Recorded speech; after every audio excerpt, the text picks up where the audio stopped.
is our clever title, Listen In, Acoustic Monitoring of Estuarine Communities Facing Ecosystem Change. Next.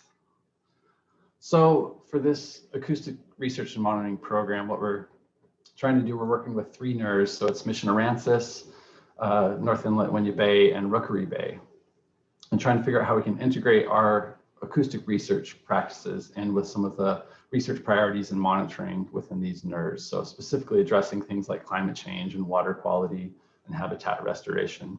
But with acoustics, we're more often than not looking at the biological side of things. So like I mentioned, we can look at things like spawning behavior in fish based on the sound. And that also gives us some idea of what's going on with phenology and perhaps changes in timing of things that happen with climate change. And then we can also start getting at things like habitat use and species distribution. So a lot of that is done with what we call passive acoustics. So that's just listening out into the water. So you put a recorder out there and you can hear what's making noise. And we understand some of the behaviors and the things that are associated with those noises. But we can also use active acoustics, which is like echo sounders or sonar, and actually put sound out in the water. And then that helps us get actual images in some cases of what's going on. So you can see how that relates to habitat use and species distribution. Okay, next. So like I mentioned, we're working with those 3 NERRS.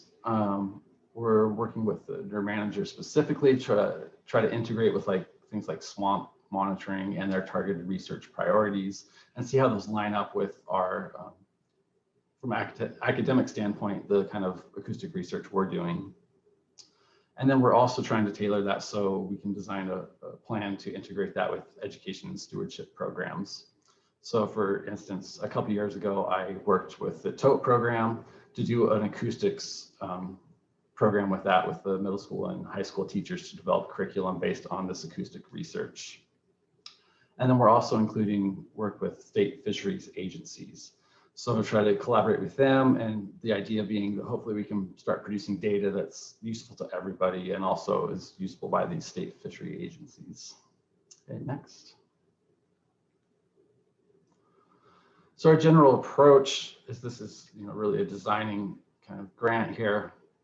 We're starting out just compiling what we've done as acoustic researchers, the questions we've asked and what we hope to do in the future. And then we're workshopping with people from the different NERRS to get their input and see how we can align these things with their research and monitoring priorities. And from that point, we'll split off and focus on the region specific and see what tailoring we need to do to that plan and that framework to make it work within each regional NERR. And then at the same time, start drawing in those state fisheries agencies to get their input. And like I said, hopefully produce data that's useful to them and expands their capacity, and then we can consolidate those collaborations together. Next. With the idea that what we're producing is this strategic actionable plan that would be in the form of a proposal that we could start to pursue actual funding to implement this research plan.